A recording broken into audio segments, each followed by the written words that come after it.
All right. Episode number 180 of the Minding Your Business podcast, entrepreneurship, real estate, trending news. There's no business like minding your own. I'm your host, once again, Champ Ron. Hope that you had a tremendous day doing what you do in positivity, and hope that all is well with you and yours. Subscribe to the podcast, 5-star on Apple, wherever you get your pods. And as always, you can go to themybpodcast.com to see more content and more of what we're doing with the MYB community. I'm excited about today's guest. Jeff Davis joins us. He is the founder and CEO of Molio Inc. There in the Salt Lake City, Utah area that I've had a chance to visit only once in my life. I had a pretty good time there in Salt Lake City. A little bit different than coming here from Tennessee, but nonetheless, Jeff joins us, just a wealth of experience in the entrepreneurial, founder ownership space.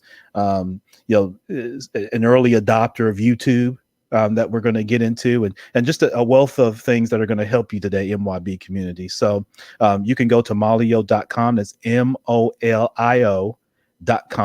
And it's scrolling there for those that are watching on YouTube or anywhere you've got video. You see it scrolling there at the bottom. Go there. Let Jeff know that you heard him right here on the Minding Your Business podcast. Connect with him and his team, and share your feedback. That's always good for any of us that that are in business. It's always good to get feedback from the field as to what you like to see, if you have questions, things like that, and that helps us all be just a little bit better. Jeff, thank you so much for joining. I really appreciate it. It's a pleasure, and I love the description here, Champ Ron. I appreciate I get the chance to talk with Champ Ron today. Thanks, Ron. Yeah, I appreciate it, Jeff. No doubt about it. So let's jump right in. Who is Jeff Davis? Obviously, just to kind of set the tone quickly, you got your start kind of early in business. You were one of the leaders with Procter Gamble and leading a lot of great initiatives with them. Which is not easy in that corporate world, and to be able to do it for as long as you did, and you've founded companies, you've successfully exited companies, as a professor, teaching entrepreneurship to youth. And so, as you've done all these different things, you're almost kind of like, Jeff, I'm reading about you. I'm like, God, this guy's, he's going to be in Forrest Gump too. He's been around all these events, right, throughout history. But tell us how you got your start. Yeah, wow, what a great intro. I appreciate it. It's probably grander intro than I'm going to be able to meet up to. Ron, I think it's fantastic. I just speaking off the air a bit, I love what you're doing. It's about educating and reinventing and doing those kind of things. Look, the short version on Jeff Davis, got a few gray hairs for those that aren't on the video side of it. And in my 50s, completely rebooted and reinvented myself. Spent 23 years at Procter Gamble, one of the preeminent marketing and powerhouse brand building companies in the world. 5 different countries, 6 different businesses. I worked in the traditional paper products with Pampers and Charmin and Bounty and all those great, billion-dollar brands. Spent about a decade of my career in pharmaceuticals in Germany and Canada.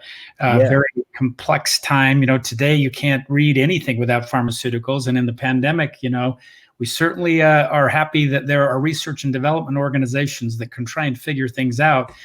We complain a lot about the high price of drugs. There's a much higher price if you don't innovate and create, health and wellness for our population. So I have a different view, maybe sometimes, than the political view and discussion going on today about pharmaceutical companies. Many people didn't know P&G had a pharmaceutical division. Spent about 10 years there in Germany and Canada. Last assignment, Ron, which was quite interesting, 2006 to 2009, part of the last meltdown and crisis that we went through. I was running $1 billion division of P&G in the beauty space. P&G acquired Wella, the professional salon company, hair color and hair products. The joke was the bald guy that ran the hair division. I used to tell people, Ron, I would say, hey, the speech that I gave, look, I used a lot of competitive products in my youth, so you better use Procter and Gamble products, or you're Right. going to or like Ron. Ron's got a Right. similar. Yeah, I'm the same way. So it would have been funny for me to have we could have led that together. We would have been, Exactly. that would have been a hoot as well. But I just had this unbelievable experience, over that 23 years. I loved Procter and Gamble. And through that downturn, I certainly learned a lot, and we can maybe talk a little bit about that later. Just what do you learn in a crisis, and how do you operate in a crisis? We are in one, and how do you do that, particularly for your audiences that are in the startup world? I left Procter and Gamble in 2009. Officially retired. I may look old, but I'm not that old. I was 48 years old, 23 years. They lowered the retirement age, and I spent 15 of my 23 years abroad, and completely rebooted. Decided to move back to Salt Lake City, where I'm originally from. Procter and Gamble hired me right out of the University of Utah. And I took off and said, I'm going to reboot. And I looked at entrepreneur. I always wanted to run something smaller. I'd run a $2 million division of P&G. And someone said, it's a small audience actually that or a small group that has run, billion-dollar global divisions of a big enterprise client like Procter and Gamble, and then started up and had an exit. Those are typically two different people, right? Yeah. Well, part of the value and hard knocks and difficulty of my last 10 years is I've spent 10 years in the startup world. My first startup coming out of Procter and Gamble and moving back to the US was a company called Orabrush. Orabrush was a tongue cleaner. 90% of bad breath comes from bacteria on your tongue. And Bob Wagstaff, this at the time, by the way, 70-year-old inventor for all you entrepreneurs out there, he built the best tongue scraper to remove bacteria from your tongue and help cure bad breath, was the premise of the product. And it became a Google case study. I think it's three-time Google case study.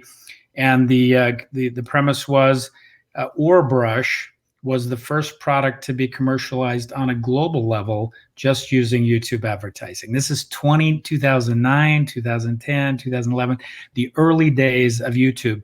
And I remember Ron saying, I think I was quoted in AdAge or entrepreneur.com. It was one of the two where I said, I think it was 2011. I said, start with digital, start with video, start with YouTube.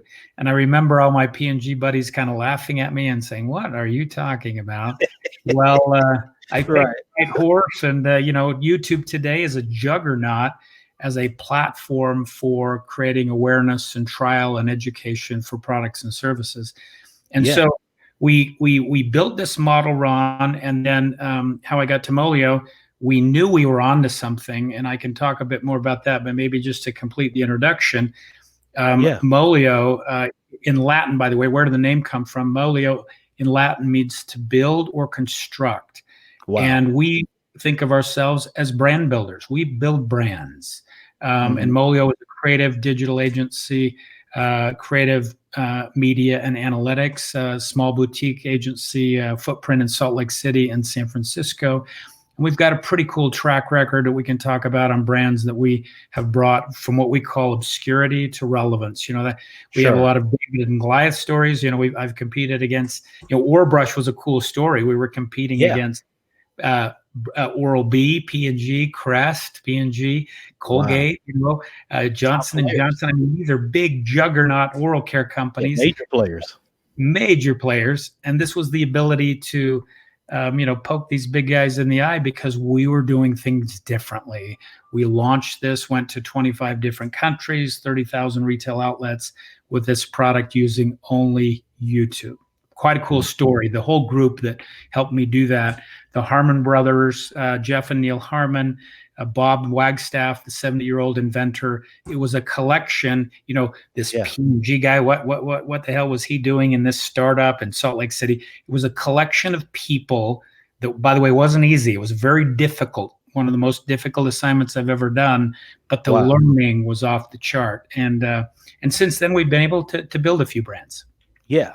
Absolutely. So Jeff, listen, a lot to unpack there. So let's kind of start here, because you talked about the transition through Procter and Gamble, and you leave Procter and Gamble 2009, you retire, and you kind of go on this, almost sabbatical somewhat of reinventing yourself. So Yeah. talk about that, because I think there's some people listening who have been through that, and they're probably clapping their hands and say, "Yep, I've been there." And other people would love to be able to do that, because changing careers, whether you're in the workforce or in entrepreneurship, it can be very difficult, right? I kind of equate it to, in Hollywood, where, we all tend to get typecasted a lot of times. You're Tom Hanks and you're always playing the good guy. And then all of a sudden you want to be the gangster, and Hollywood's like, oh, wait a minute.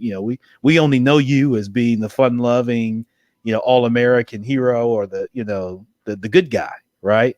And so, a lot of us get typecasted. So it's difficult to break out of that. I guess, as a question, during that time, what were some of the specific things that you did to help bridge that transition, right? From someone that's running $1 billion operation, I'm sure you had, probably hundreds of people, that you're responsible for. You're at the mercy sometimes of the performance of a lot of other people, right? There's a lot of visibility, of course, and a division that big. And like you say, to then transition to entrepreneurship, where you're working with a small, finite number of people, everything hinges on that decision, right? Like everything. So that's intriguing enough to me. Talk through those times, those early years, because at the same time, Jeff, like you alluded to, you've got this downturn in the worldwide economy that's triggered around subprime real estate. Right. So not the easiest time, one, to walk away from a $1 billion operation, and then to get into the startup space with all that uncertainty around. Just talk to us a little bit about that transition, your mindset into it. Yep. I love the question, Ron. Wayne Gretzky, one of my favorite sports figures. I was actually never really a hockey fan. I'm a sports fan, but was never really a hockey fan. But you don't live in Toronto, Canada without being right. Sport hockey fan. Hockey, right? Right. So I used this actually ever since my tour through Canada, which I just loved. And Gretzky, has created some, his all-time scoring record. There's a number of records, but he has 4 or 5 records that likely will never be topped. And when asked, how did you achieve that all-time scoring record in your career? He said something that I think is incredibly germane for my experience in my transition to entrepreneurship. And I would argue, Ron, in what we're experiencing right now in this crisis, which is very similar in some ways and very different than the last crisis I went through a decade ago. Sure. He said that most people skate to where the puck is. I skate to where the puck's going. I just love that as a metaphor for what we are trying to do. And as I was leaving, I spent the bulk of my time in 2006 to 2009. I was stationed in Frankfurt, Germany, with P&G, running the global. It was 52 countries, 10,000 employees. More than a couple billion in sales. It was just a big division of P&G. Yeah. And I spent half my time, though, Ron, in what we call the BRIC countries. Brazil, Russia, India, China. P&G, been around for 180 years, was setting. They don't think in quarters; they think in decades. And we were trying to figure out, half the world's population is in these 4 countries, almost half. What are we going to do to position ourselves there? And I have to tell you, it was an incredible journey to see and work with these Chinese, Indians, Russians, Brazilians, who think so differently than the Western folks that I had grown up with in North America and Western Europe. Sure. And so born out of that, when I talk about where the puck is going, I saw in my divisions there, we had expats running these countries, and we had a bunch of local people we were trying to train and bring up to speed. And I coined this phrase that in a rapidly I actually started this essay based on these people, these young people, 20s, early 30s, that I was seeing, who were hybrids. And what I mean by hybrids, when I got hired by Procter Gamble a long time ago, again, I've put a little time in. Yeah. They hired generally at the time for narrow and deep. You were very narrow in a particular subject, marketing, finance, whatever it was. And you were good for a decade on that. Well, everyone listening today knows that's not the case. And 10 years ago, when I began to journal and essay some of the things, I came up with this essay that I never published, by the way, and I'm actually going to publish this now, ironically, 10 years later, because it's more relevant today than it was 10 years ago. Wow. And the title of that was, "In a rapidly changing, complex world, the only thing that matters is your rate of learning."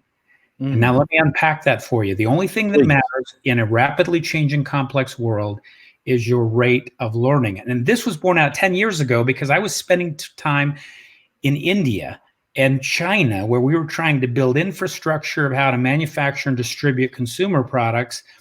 And the Western minds, mine particularly, I would go in there and it would just be blown away. The complexity of the Indian marketplace for distributing and manufacturing goods and services in the late 2000s was just mind-blowing. And the Western folks couldn't digest that complexity. There was no playbook. There was no textbook.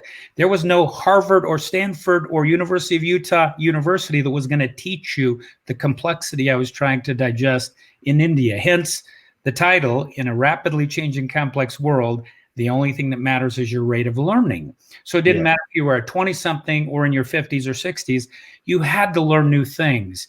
Now, fast forward for the punchline on this, here we are in an unexpected pandemic downturn that none of us have been able to, we're still grappling to actually understand what happened, what is happening, and where we might go.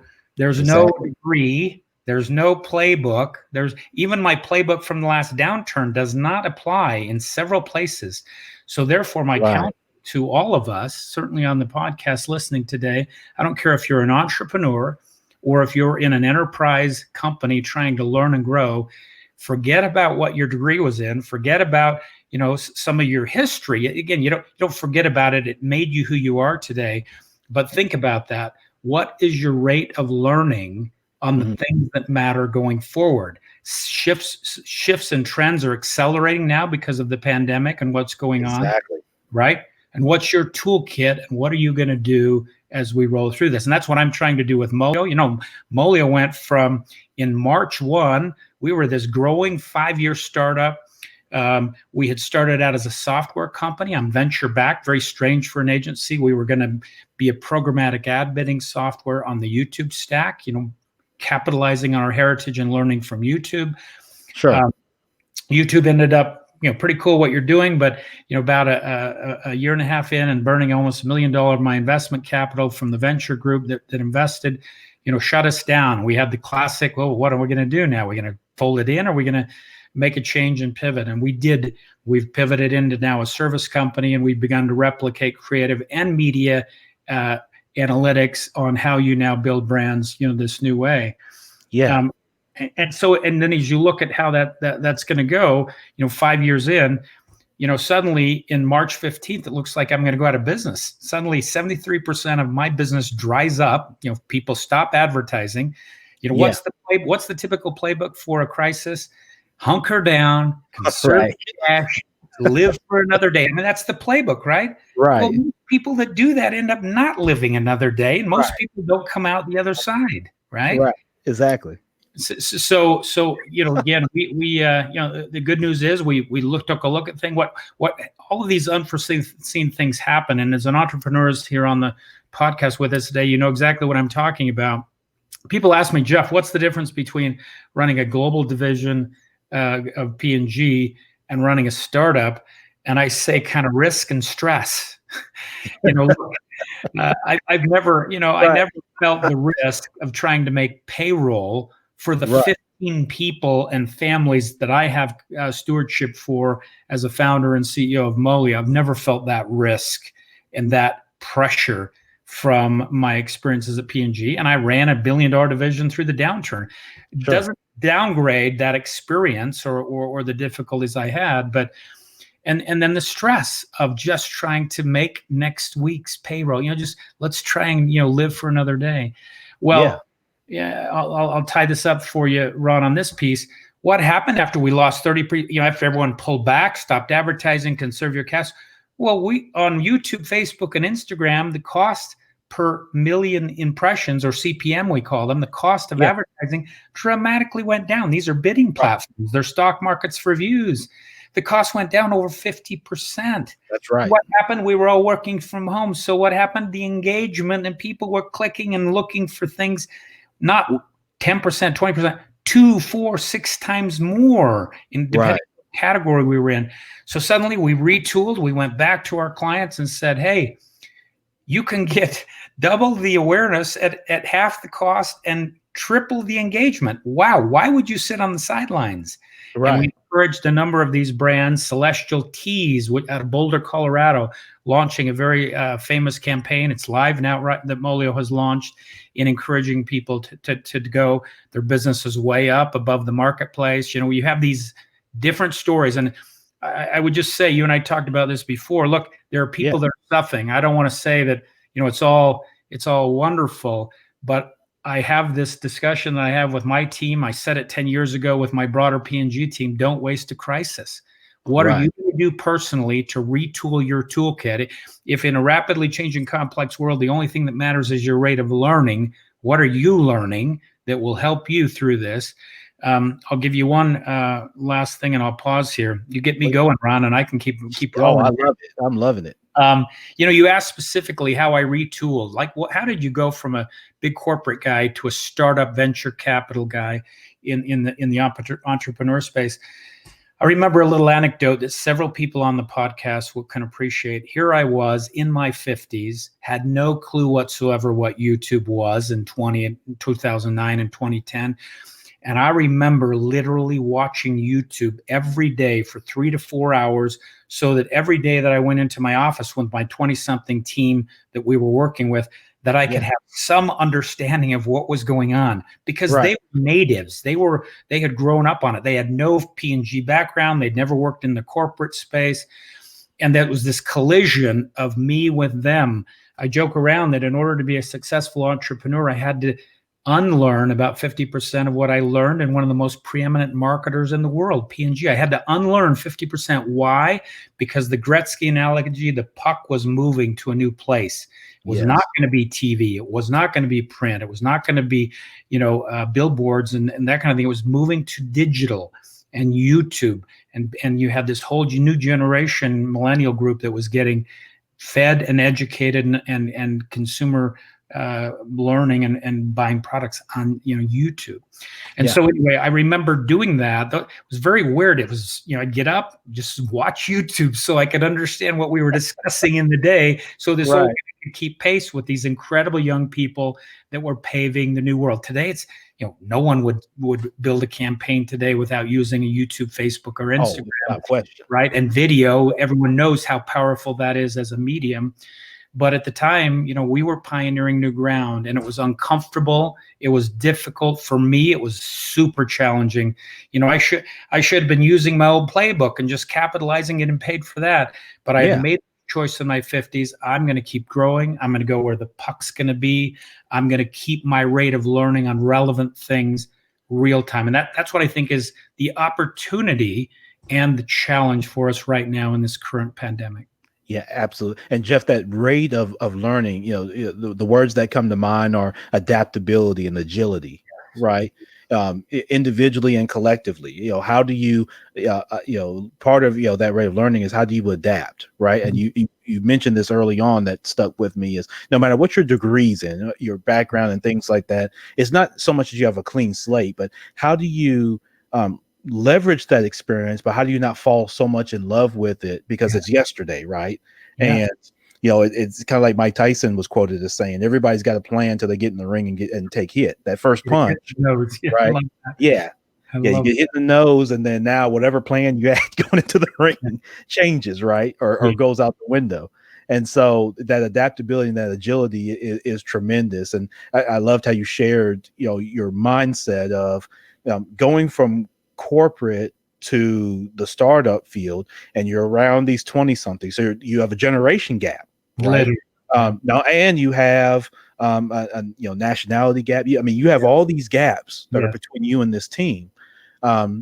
Corporate, non-corporate, that sort of thing. So what I loved is, even though you had seasonality in that experience, you brought that to the table. But again, your ability to adapt, and you talked about the learning piece of that, taking time, watching YouTube, and this is in its infancy. I want NYB to recognize this.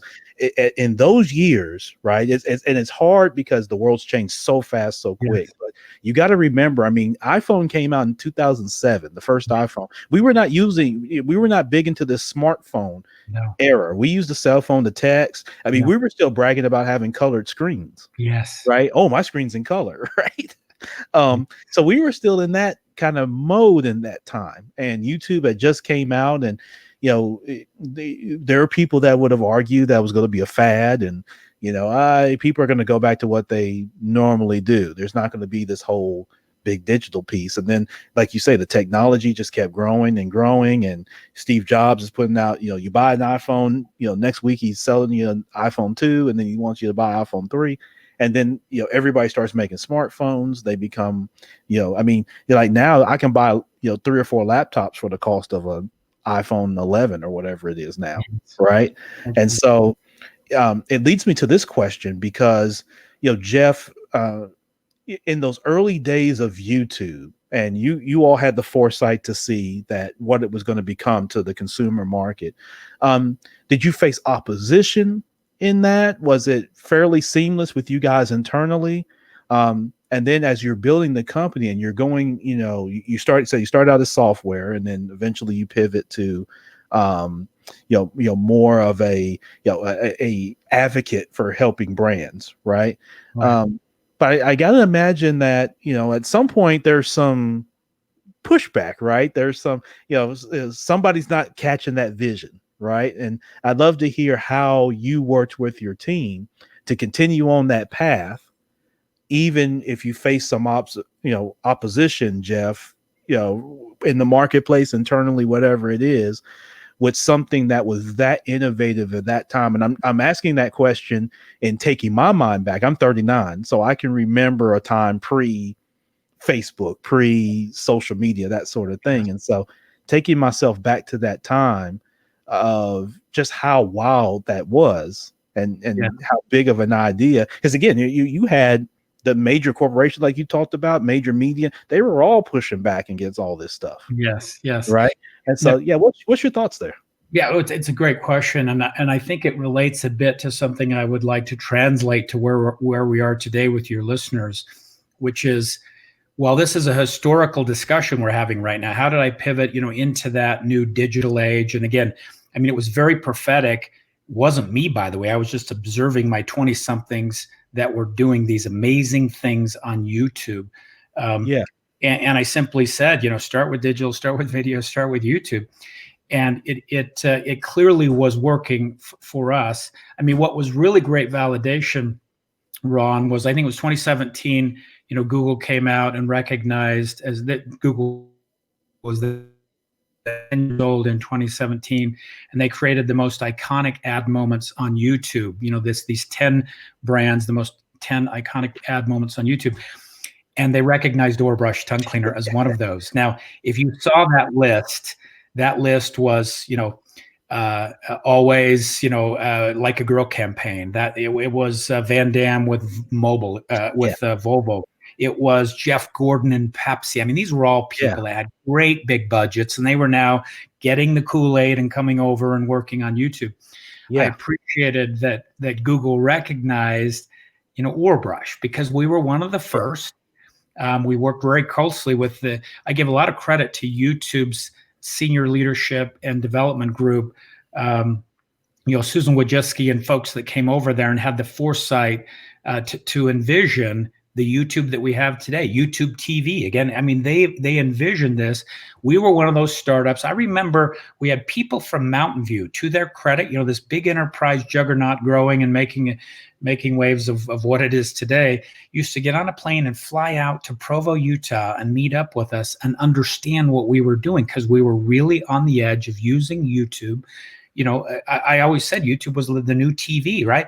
That was crazy 10 years ago when I said it. Today, Exactly. literally YouTube TV, right? We have it today. And we just were part of seeing that evolution happening. You're back to your question, how did we do it? Lots of opposition, right? I had investor opposition. We weren't going to be as big as we thought we were. The oral care category wasn't going to be, tongue cleaning was not as big of an opportunity. The irony, it's a great playbook for disruption or rate of learning on the right things. There was a company called Dentec, a very preeminent, good little brand company. They ended up, they had a tongue scraper. They called it a tongue scraper. We ended up completely disrupting that brand. It went from, this leading category brand to almost nothing. We went from a nothing brand to the leading category brand, by the way, on a worldwide basis. Wow. And they eventually acquired us, right? It's this great story of innovation and disruption using a medium that didn't even exist, before that. And the ability for me, by the way, and others, to unlearn your, what did you learn that got you to the dance? Again, P&G was an amazing place to teach you strategic planning, branding, discipline. It's just an amazing company. But they, like many enterprise clients through this digitalization and kind of digital media era, have struggled because they had a playbook that really worked for 20, 30 years, and they're now having to pivot, right? And sure enough, P&G is pivoting. All these companies are pivoting and making that. But it's what, for your entrepreneur crowd here, it's what entrepreneurs do best. They see where the puck is going. They don't have the bureaucracy and the infrastructure to hold you on to the past and the uncertainty. And they go with, they learn and become very educated on relevant things and then move that. And that's what we did. I mean, I would say, P&G, one of the challenges for any enterprise, big company, as you even know from your banking experience, is, bureaucracy and kind of measuring and analytics. Well, P&G used to measure, 10 times something they could have measured maybe twice. Well, I used to say in my entrepreneur world, I still like the concept of measuring twice, cutting once. People think entrepreneurs are just these zigzag pivot people that throw things on the wall. Not the ones I've met. I've met some, I've been part of some founder groups, and my venture capitalists are True Ventures out of San Francisco, Graycraft out of Los Angeles and New York. The founder group within those companies, within those venture capitalists, are unbelievable. And those ones, they did a lot what I did. They don't follow a financial risk out the door. They measure twice, cut once, but they do it rapidly. They don't measure 10 times and cut once, and they take advantage and they pivot. And so I think that skill set of an entrepreneur is what I've become now grounded in the last 10 years and really addicted to. That, how do you take those corporate skills for some of the people out there that, are trying to shift? Do you shift? And by the way, if you're not shifting, you're going to be left in the dust, right? We're in another pandemic, we're in another crisis. You got to shift. You got to learn. You got to figure it out. And I think at least part of each of my shifts, as I've rebuilt my toolkit, I'm 59, by the way, I've rebuilt my toolkit, it is about getting to, I say to people say, well, how do you do that? Let me be really clear how you do it. It's relatively simple. Go to the play. Each of you on the call today, on the podcast, have a go-to skill set. Yes. You're either extrovert, you're a great salesperson, you're a great marketer, find it, whatever your go-to skill set is, God bless you. You're always going to get credit for that. You'll probably do really well with that.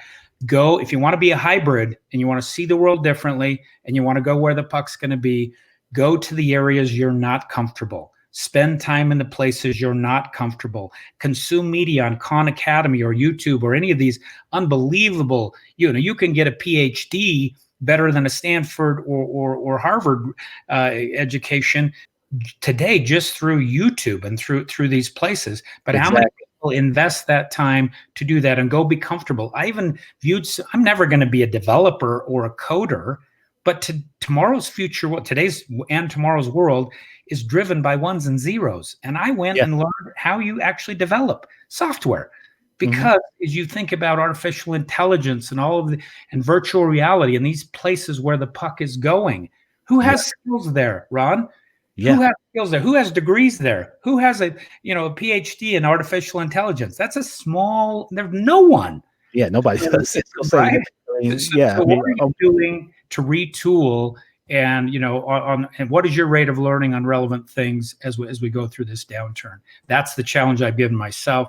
That's a challenge I'd give your listeners. Yeah, no doubt about it. And for you, one of the things I commend you on, Jeff, is even having that experience, right? To there has to be a what I might refer to as a tenacious humbleness, or there's a good vision that you have. Because here's the I guess the down and dirty to what I'm saying is, as we tend, and again, you and I, we've gone through enough of life where we've been the youngest person in the room, and then maybe not so much as time goes on.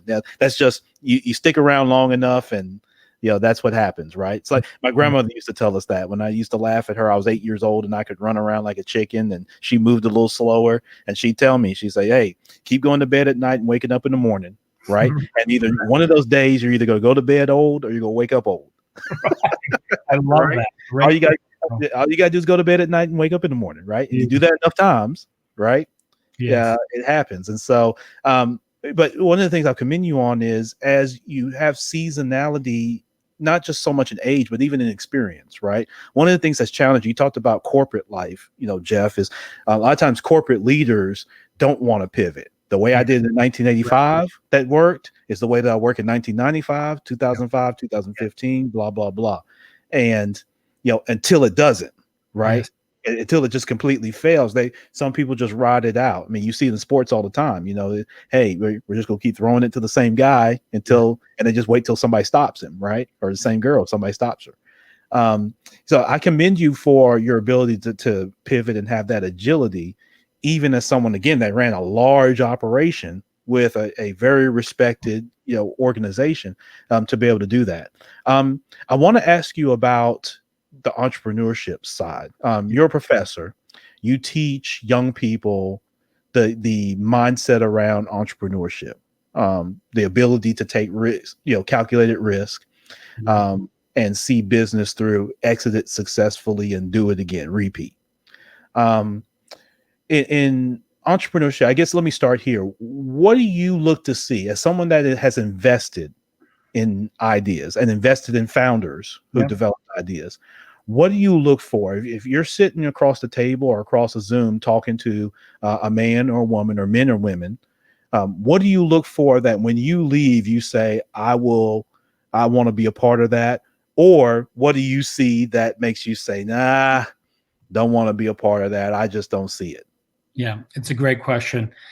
I was never an angel investor or anything like that, in my P&G, right? It's a whole different world. Sure. This 10 years now that I was an angel investor in Orabrush. That's how this whole disruption to my life happened. I always say it was the most brilliant investment I made, or the worst investment I made, because my path was very uncomfortable and difficult, but I've got a new toolkit, since I left P&G. But what I would say to you, it's a really one that I have a very direct answer. I actually invest in founders. Yes. Molio, my company, we love to work with talented leaders and founders. My partner, Sam Cannon. So the combination of us at Molio. So I'm really not an agency guy. I'm a brand building guy, both at the big $1 billion level, and then started up and had my own exit on a couple of products. And I bring this mentality to the discussions with my clients in a very interesting way. There's very few times I'm talking to a client that's run a bigger brand than I have run at P&G, right? So I have that ability to really identify with them. My partner, Sam Cannon, former Razorfish, he's a guy that's built brands at the agency level. Razorfish out of Chicago, organic. He's just this really amazing creative agency guy. And when we look and what we want to really do with clients, and certainly have a kind of a track record to indicate that, And it's my belief in founders, right? You can have a great business plan, you can have a minimum viable product, all the buzzwords, the lean startup. You can have, look, I have found, and my investments have proven out to be the case. And I would argue my investors hopefully would even say that about me. I like to invest in people and founders and their vision. And so that's one. That's the first point. The second point I would say, and it's the most, I would argue it is the greatest deficit we see today in enterprise or startup organizations. When people ask me, what's the one thing you look for when you're hiring people, or what's the one thing when you build a team you want to do, similar to your question. And this makes me prize people. You know what I look for? What's that? People that can work with other people.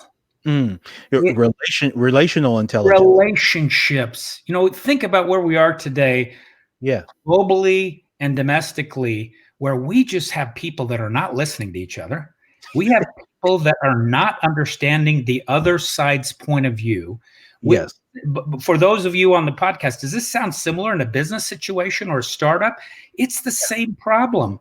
And so I don't care if you've got a Harvard or Stanford degree. I don't care if you were a vice president running $1 billion division of Procter Gamble. I don't care. Can you effectively work with Ron? Can you solve problems and deal with conflicts with Ron? And the startups that I have mentored and coached, I sit on several boards, and I run my own startup.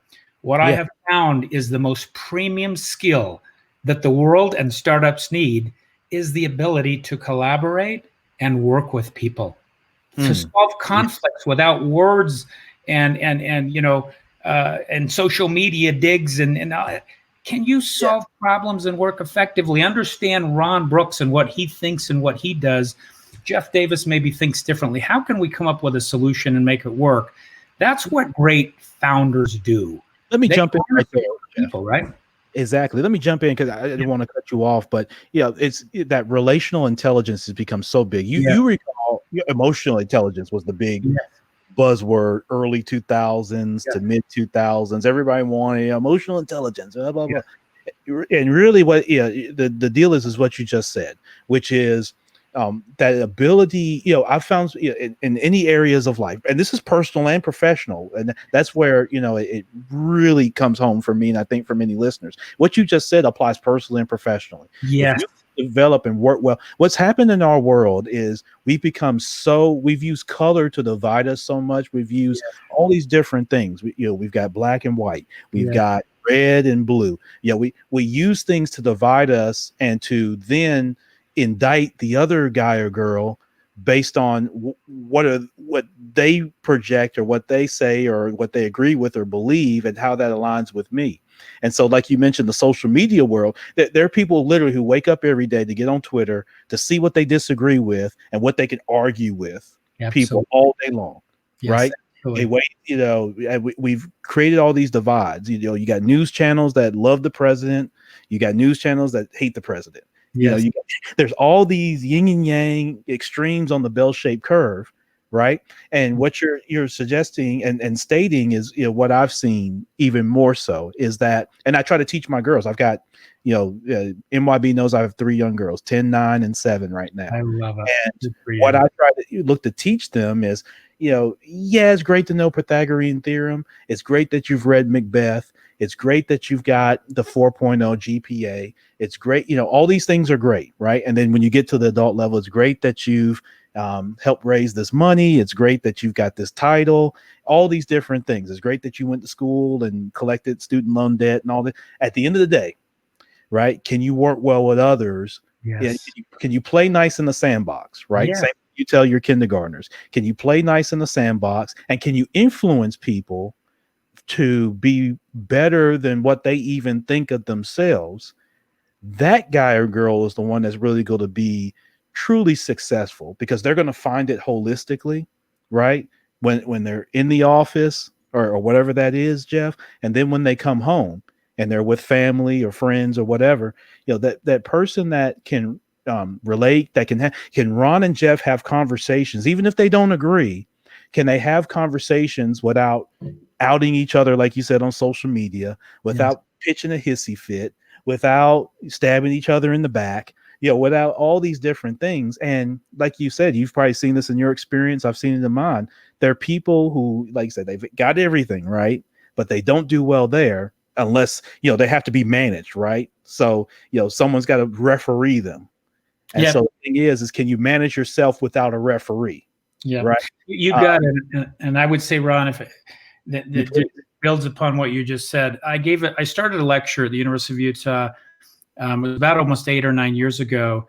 And I said, are you a Q leader? Are you a sufficient Q leader? And there were 3 parts of being a Q leader. One was IQ. And I went into IQ and said, I don't care. Again, it's a bit my philosophy you're hearing a bit. I don't care if you were a VP at Procter Gamble, if you got a Stanford or Harvard degree. I'm looking for street smarts, more importantly than book smart. Today, book smart's sufficient. I'm not downgrading. I'm an adjunct professor, right? So look, education is important, but I'm interested in a leader. If you want to be a Q leader that Jeff Davis hires, I'm trying to aspire to be a better Q leader. Do you have sufficient IQ, book and street smarts? And by the way, I'm way more on street smarts. Secondly, you just talked about it. Do you have EQ? Do you have emotional quotients? Quotient. Do you understand people? Do you listen to people? Do you seek to collaborate with people? You're right, by the way, it was that mid-2000s where that became such a currency. It's really required again a decade later even more, okay? Right. So if you're a decent IQ leader, you're a decent EQ leader, that would be sufficient, maybe enough. I've added one more Q that I think is critically important to be a Q leader the way I think about it, and that's VQ. And what do I mean by VQ? Value quotient.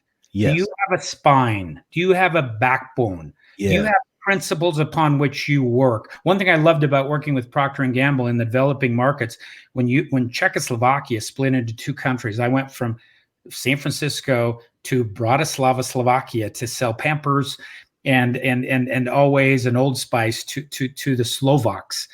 Yeah. And that system, the communist system at that time was a lot of bartering and a lot of, there was a lot of behind the scenes. And that's where this was borne out for me. Like, wow, you need, and many of the Slovaks were attracted to P&G because we took the long road. We wanted to build our business on principles and not, on some, quid pro quo type barter arrangement. And so Ron, I've really come to appreciate, Q leadership for me. Again, this lecture that I give is about, where are you strong, where are you deficient, and where do you spend more time? But the people I love to collaborate with, the people I like to follow and run through walls for, are people that have the right IQ, the right EQ, and the right VQ. Those are people. And if you think about VQ, is also borne out, why did we collapse last time? Because of inept, corrupt people that did the wrong thing. So I don't care how smart you are, street or book smart. I don't care how emotionally intelligent you are. If you do not have your life guided and driven by some principles that everyone can look at, I don't care your race, your color, your religion, we can look at universal truths. I've been around the globe. I've had a chance to meet unbelievable people in so many places. And we as humans have much more in common than we have as difference. And it frustrates, frankly, the hell out of me that we can't collaborate and find our way forward. So a bit of my diatribe there. Sorry.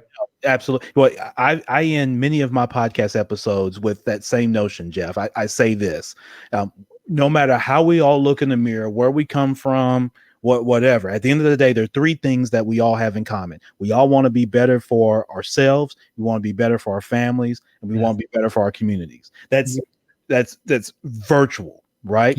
Now, how we get there, right? People may disagree with, they have their own style, but the thing is, you're exactly right. And I share this with my wife, who's gotten into management recently over the last couple years, and we talk a lot about and she asks me questions and things like that from my leadership kind of time, running an organization and things like that in retail banking. And I always share that one of the things about with leadership, and when you look at people, right, I always wanted to make sure I made good hires. And I didn't look at, when I'm hiring tellers in a branch, Jeff, or I'm hiring branch managers, or I'm hiring directors that are going to be over processes. Again, like you talked about, yes, you got to have some experience in this and that thing. But the big thing that I look at is, when I could tell when someone came into the interview, it didn't take me long. I would tell, my boss, right, when I was there before I became her job, her title, I would tell her that I could pretty much tell who I'm gonna do what with who, not long after they walk into the room.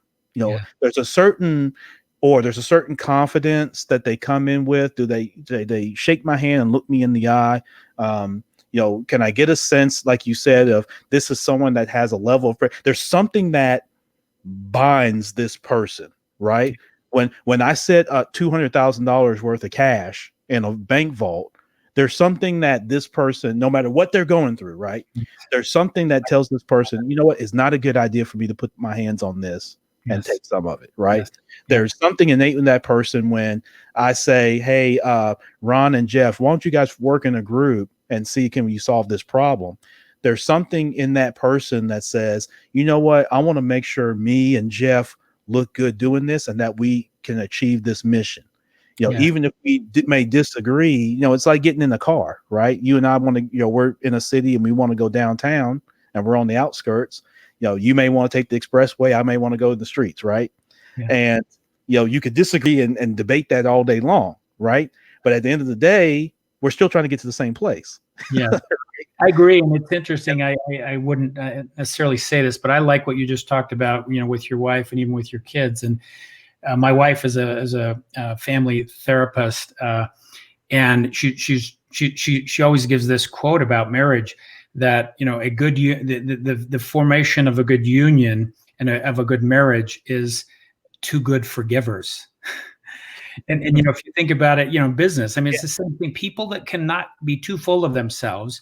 And if you look at, again, I like how you just referenced, the divide today, red, blue, the divide, with black, white, the divide in race, and some of these things we're experiencing, which I, again, don't want to get too deep into, but the fact is that if you think about the Q leadership and you think about the union, the best union of marriage is two good forgivers, can't we kind of find our way forward to forgive and understand a bit so that we can go forward on some of this? And again, that's a bit philosophical, but I like what you just said, that there's a humility involved with Q leadership, the way I've described it with IQ, EQ, VQ. That just matters. I don't care if you're running a startup. I don't care if you're leading a major enterprise division of a big corporation. I don't care if you're in politics or wherever you are. There's a certain level of humility and forgiveness that's required to be an effective Q leader today. And and we don't see it enough. We just don't see it enough, Ron. I hope I'm becoming that. I hope we could challenge our listeners that we want to become that, because we're going to create better businesses where people want to be. And that's what I would hope for us. Yeah. And you said something there at the end that strikes me too, Jeff, is that, I learned from this, this is episode number 180. If you were to go back and listen to some of my first episodes, if you need a good laugh, go back and listen to some of our first episodes of the podcast, certainly compared to now. I've learned tremendous, and it challenges me in my critical thinking. The more of these conversations I have with people like you that normally, again, in the past, again, we've talked about technology and the time of it. I went to college in the early 2000s. I would have never had the chance to have these type of conversations around the world and around the country with, people like this. And so it challenges the critical thinking, and you go back and, you take a look at what you're doing, and something gets said, or that sort of thing, or you hear something and you go, you know what, that, the way I viewed that, there's a better way to view that.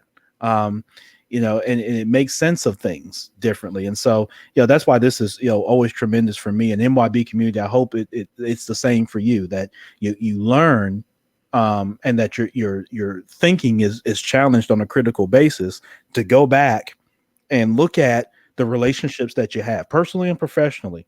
And then in this case, professionally, whether you're in the workplace, you're looking to start up your company, and maybe, you just got your EIN number today, right? Or you've been in business for 50 years, go back and challenge yourself critically, to think through, the kind of people that are around you and how you interconnect and how you can build upon those relationships. I mean, it's critical to success holistically. Jeff, with your current company now, with Molio, you work with, and help advocate and educate and serve as a partner to help brands, edify themselves. Yeah. What are some of the brands that you work with? Is there certain types of companies that you're looking to work with in certain industries, or you kind of fairly open to kind of, a myriad of industries that you would work with and a myriad of leaders in that regard? Yeah, no, I appreciate that. I love the company I work in today. Creating awareness and trial for products or services or digital goods is one of the most difficult things you can do. How do you create awareness for a great podcast on, the Mind Your Business or the brand pod, Ron, that you're trying to build, et cetera? How do you do that? It is today both an opportunity and an even greater challenge in the digital evolution period. Yeah. With Molio, we start with video as the core, and we do that, by the way, because it's the most persuasive means. Sure. Versus a display ad or hope that they remember something and search for you. So, we have a full creative and media team in-house that does this. We call it affectionately the Molio Method, and the Molio Method is the integration of great creative ideas in long and short form content formats, video, bumpers where you go back and retarget people. And then I've got a full media group that creates media strategies on the platforms that matter. Yeah. And today our ideal clients, by the way, are generally, and we have both a current kind of traditional, small to medium-sized brands are our real core. Although, again, if you look at our website, I mean, we've worked with Purina, we've worked with Ocean Spray, we've worked with Tyson Foods, we've worked with Lego out of Denmark. We've worked with some really amazing enterprise clients, which kind of validates a bit of my company because they could work with anyone. We've worked with Procter Gamble. We've worked with Indiegogo to launch products in the new way.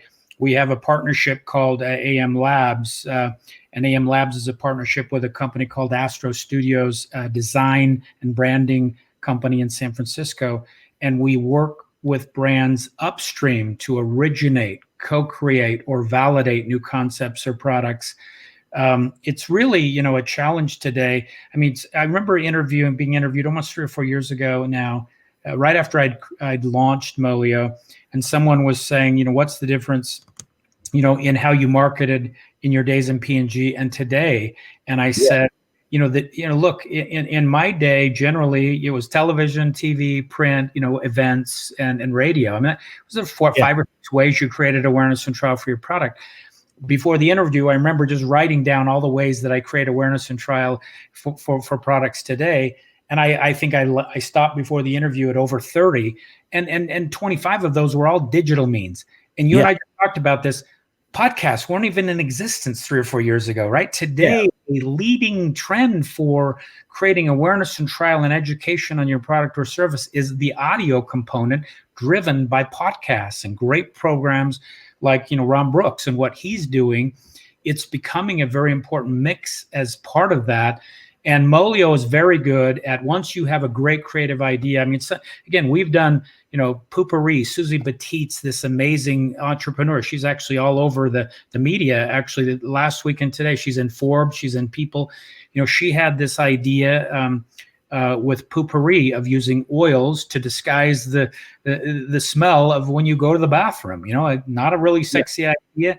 We were part of helping her on the media side really scale that up. And today, that's a major brand competing against some of the big enterprise clients.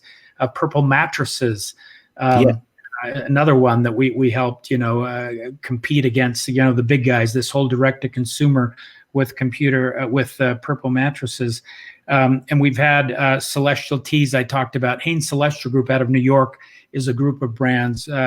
Garden of Eden Chips, Greek Gods Yogurt, Bouchard Chocolates out of Germany, an amazing probiotic chocolate company that we've launched into the U.S., and this amazing dark chocolate that has probiotic effects. We love to take these really unique projects and brands that are hard to explain and launch, and we create through video and media the ability to get to the right target audiences at the right cost and create these, as I said, our capabilities text deck and case studies talk about taking brands from obscurity to relevance. And we have a number of case studies to help people do that. Yeah, definitely. And I appreciate you providing that holistic kind of, viewpoint to help paint the picture for us, Jeff, with your current company. And so any particular size organization that you look to work with? Are you working from startup all the way up, or certain, revenue size? Yeah, no, that's great. We actually have kind of two target audiences we fit best with. We actually have upstream, so entrepreneurs. We actually do work with entrepreneurs, and if you look on our website, we talk about the innovation side. That's the group we work with. A lot of big enterprise clients there, but you'll also notice 3 or 4 startups. So we provide a service, fee for service for those big enterprise clients. But our sweet spot, frankly, Ron, is the entrepreneurs. I mean, I'm now an entrepreneur myself, so I love to work with founders and entrepreneurs. And then we call it Molio, the agency. We generally love to work with people that have budgets in the range of 500,000 to kind of 5 million, and we can really make a lot of return on that type of an investment in your marketing and advertising. Yep. Excellent. And so for those that are listening, Molio.com, MOLIO.com is where you can go. When you get done listening to the podcast, make sure to go to the website again, connect there, connect on their social media, and send a nice message and let Jeff know that you heard him right here on the Minding Your Business podcast, because this has been tremendous, to say the least. Jeff, a fun question for you. I like to ask guests this. I get a myriad of different answers. I'm intrigued by what your answer may be to this. If I were to give you $100 million cash, right? I pull up the Brinks truck to your house. I've got $100 million cash. Of course, we got the coin shortage now in the country, but I bring you cash money, no strings attached, nothing you got to do, anything specific. Just, hey, I'm feeling benevolent today, and I've got an extra 100 million laying around, and I bring it to you. What would you do with that kind of cash, and why? It's actually an excellent question, because all of us are looking. All of us say, if I had $100 million, right? Wow, that's a tough one. I guess what I would say that comes off the top of my head a bit is, if you go back to my Wayne Gretzky analogy, that he foresaw and talked about his success to actually make all of those goals. We could make the metaphor for success in business, success in life, whatever that looks like. He talked about going where the puck was going to be. I guess what I would say is this: if you look at where the puck's going to be, and you take a look at artificial intelligence, you take a look at virtual reality, you take a look at augmented reality, some of those things, is if you think about, where the puck is going. And and along those lines, by the way, some of the social unrest and the difficulty in how we try and find to play in the sandbox effectively together, I think I would want to invest in a founder or create the ideas that are going to harness these new skills we've talked about. Here I am, 59 years old, and I really believe that our best days are ahead of us. And how do you harness technology? Here's an interesting stat for you. Forbes, when I teach branding up at the University of Utah, the Forbes list last year of the 10 most valuable brands in the world, and I've been showing that list, by the way, for 10 years I've been teaching there. Six of the top 10 most valuable brands in the world from Forbes last year were all tech brands. Okay. Yes. Very different than 10 years ago. Okay. Exactly. No question about it. Very different, right? So I would take that 100 million and I would figure out how to harness the technology and the social side of that. Because again, AI, artificial intelligence, can be used for good or bad. Virtual reality can be used for good or bad. If you go back to my Q leadership, I need the VQ leaders in government and tech companies and everywhere else to begin to map our way forward for using this new tech to rather bind us together, lift those that have more struggles, and how we harness and not think about the haves and the have-nots, but I would want to be involved in, and I normally gravitate to, I certainly like to make money and make my company successful and provide for my family. But if you gave me $100 million, I would have to think through my Q leadership model I just shared with you and say, what am I going to do to figure out how to make the world a better place? And sure.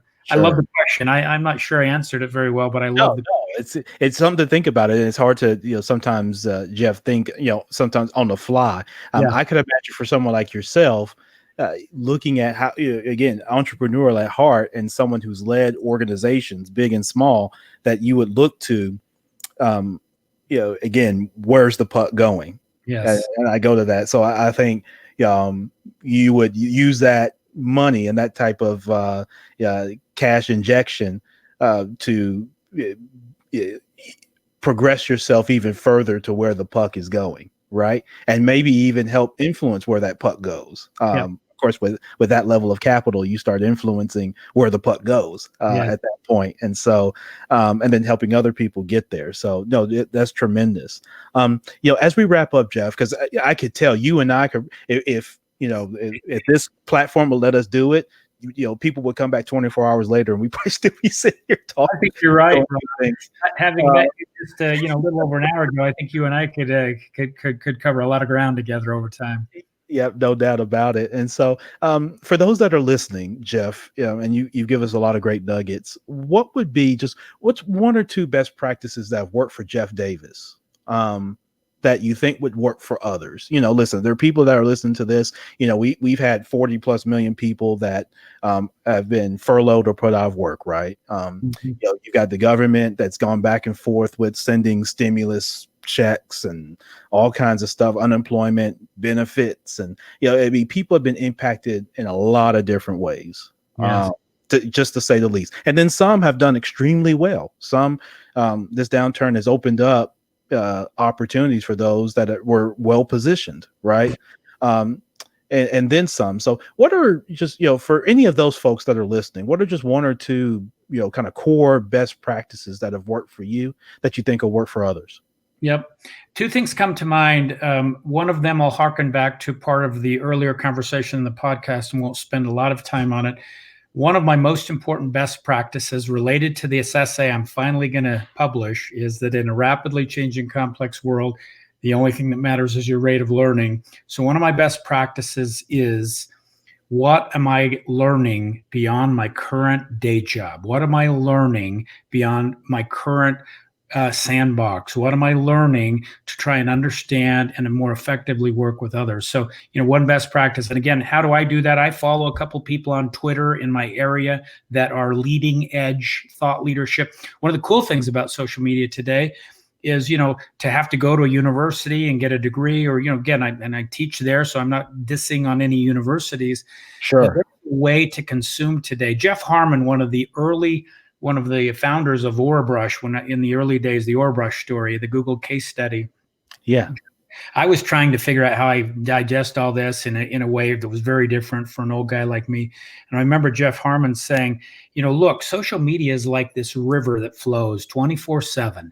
And anytime you want to learn, understand, get a point of view, you can dip your cup in and take a drink. You don't have to dip it in all the time, but you have it at 24. You dip in, you can do that. And so when I talk about a best practice, YouTube, Twitter, again, following the right Instagram people for people in your sector and what you're doing, you can learn more from those inside your sector and what you're doing.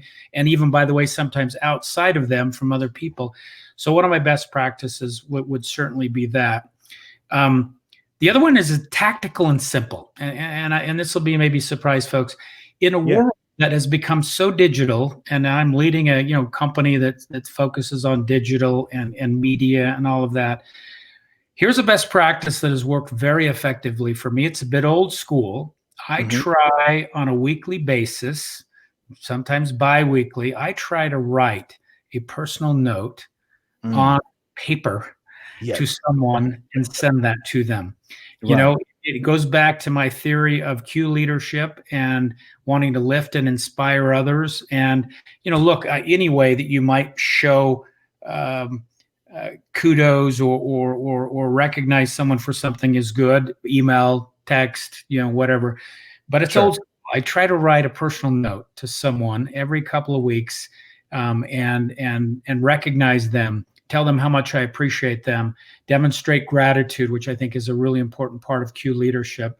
And that's another best practice that served me pretty well. Binds me to people, makes them feel, certainly it's out of the ordinary. If you get a letter, if you get a hard copy, note, snail mail today, it certainly stands out in this kind of digital world we live. Yeah, no doubt about it. And that's an interesting way to end this, in terms of, with all the discussion on technology and innovation and mindset and that sort of thing.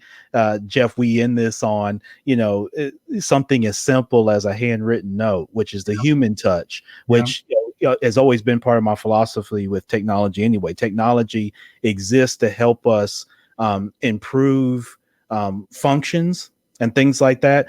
So it's not to get in the way of the human connection, right? It should get, some of either the more mundane or some of the repetitive tasks, be able to handle those, so we can spend more time in the human connection piece of it, right?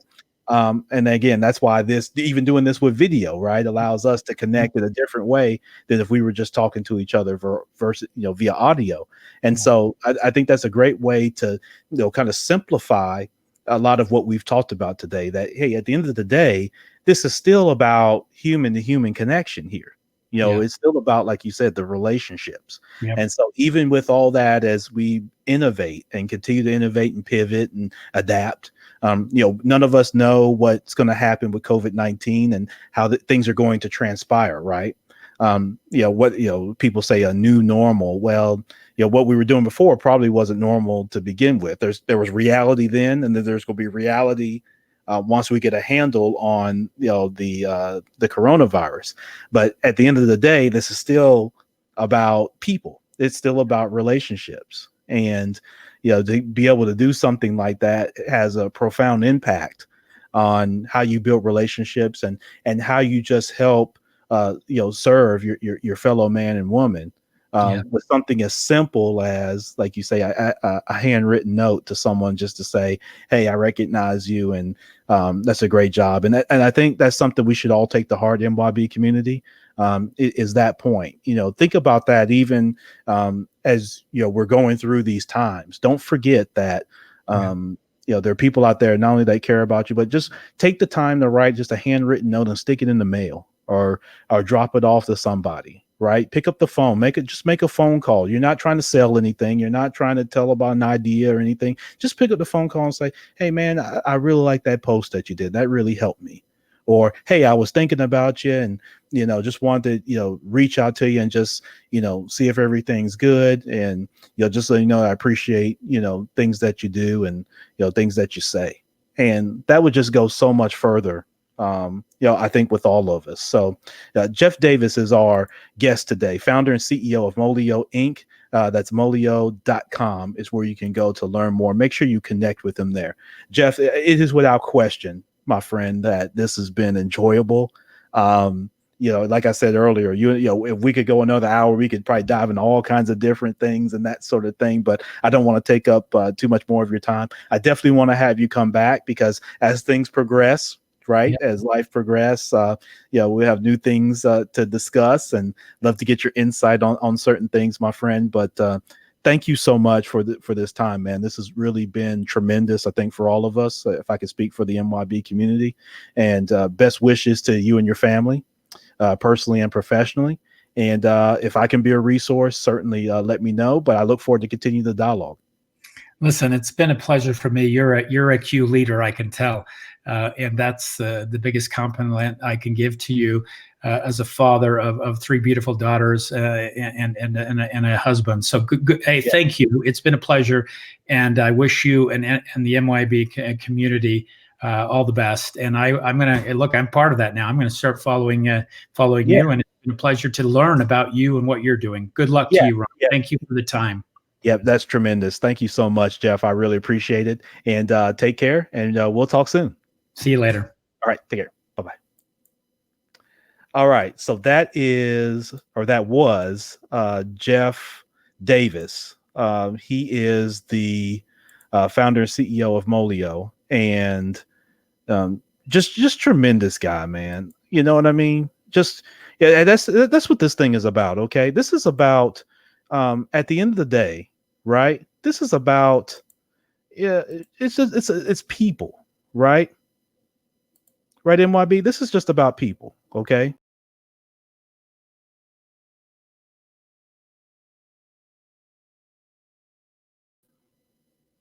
But without question, that's all this is about. Okay, it's about being around good, kind-hearted, respectable, people that get it right. They understand, um, kind of what the deal is. They understand, getting things done, and they understand that we all want to be just a little better. And how do we do that? Okay. So definitely thanks again to Jeff Davis. Listen, don't forget brandyourpod.com. If you want to bring me on to help you launch your own podcast platform, go to brandyourpod.com. And don't forget, August 5th, we have the free demo with Leverage. That's leveragecalc.com. leveragecalc.com. Go there to learn more about the Leverage financial software. And you can go to my website, brooksbrothersconsulting.com/leverage. There's a link there you can sign up for, no cost. The live demo, which will be Wednesday, August the 5th at 12 p.m. Central Time. That's noon Central Time. If you're unable to join at that time, that's fine. Still register, because you want to be able to get access to the recorded version so that you can watch it at your leisure. So that's brooksbrothersconsulting.com/leverage. Thank you so much. This has been episode number 180 of the Minding Your Business podcast. The MYBpodcast.com is where you can learn more. And of course, we're powered as always by the Binge Podcast Network. I'm your host, Champ Ron. Listen, go be great for yourself, be great for your family, be great for your community. Peace to you.